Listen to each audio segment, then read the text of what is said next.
vous dire quelles sont les sources aujourd'hui, elles sont des dizaines et des centaines possibles. Les sources principales que nous, on a à l'équipe, c'est les dirigeants, les joueurs eux-mêmes, les agents, et après, il peut y avoir des sources totalement improbables qui viennent vous donner des informations, et derrière, c'est à nous de checker, de rechecker pour savoir si ces sources sont les bonnes. Il y a des fois où on est très surpris par les gens qui nous appellent ou qui nous laissent des messages en disant voilà, j'étais avec tel mec dans un restaurant, dans une boîte, et il parlait de ça, ça et ça et ça. Ouais, parfois c'est très étonnant. Des trucs totalement improbables, des agents immobiliers, des gens qui louent des voitures, des serveurs dans les restos, dans les chichas. Je me souviens d'un jour, il y a quelques années, où il y a un serveur d'une chicha qui avait eu mes contacts par je ne sais pas qui m'avait appelé sur un dossier d'un joueur de Ligue 1 qu'il avait entendu parler et qui m'avait dit voilà, il va aller dans tel club. Et en l'occurrence, après, c'est à nous de checker avec les agents, les présidents, les clubs pour vérifier l'information. Mais ça peut être totalement improbable parfois.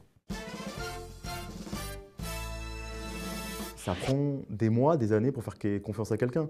La règle initiale, je pense qu'il faut vraiment rester fidèle à ça au départ, sur quelques mois, quelques années, c'est recouper 2-3 fois.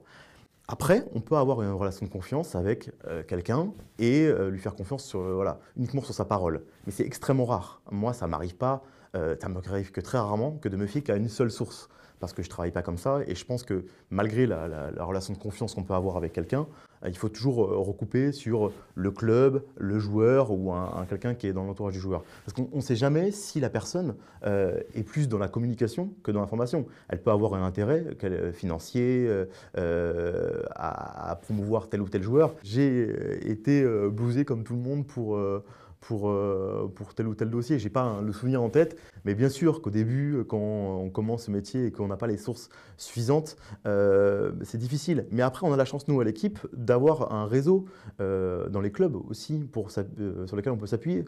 Quand j'avais, il y a 5-6 ans, et que j'avais une information sur tel club, je m'appuyais sur la personne qui s'occupait de tel club à l'équipe, et ça permet d'avoir un recoupement suffisant, et derrière, d'éviter des erreurs. On ne se décide pas un matin en se disant je vais avoir un carnet d'adresses demain. On fait des sujets, des portraits, des interviews sur des gens tout au long de l'année pendant 2, 3, 4, 5, 10 ans.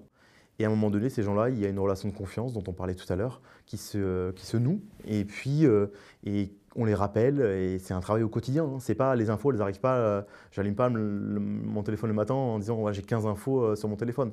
Ça peut arriver, mais c'est beaucoup de travail. Et ça nécessite énormément de coups de téléphone, de relance. Je pense que tous les gens qui s'occupent du mercato dans tous les médias français et internationaux vous le diront. C'est des gens qu'on relance, allez, peut-être pas 3 fois par jour parce que ça serait exagéré, mais voilà, très régulièrement. On essaie de savoir un petit peu sur quel dossier ils sont, savoir s'ils ont entendu des rumeurs. Et après, c'est à nous, c'est notre job ensuite de rechecker à travers les différentes sources que l'on a dans les clubs et autres.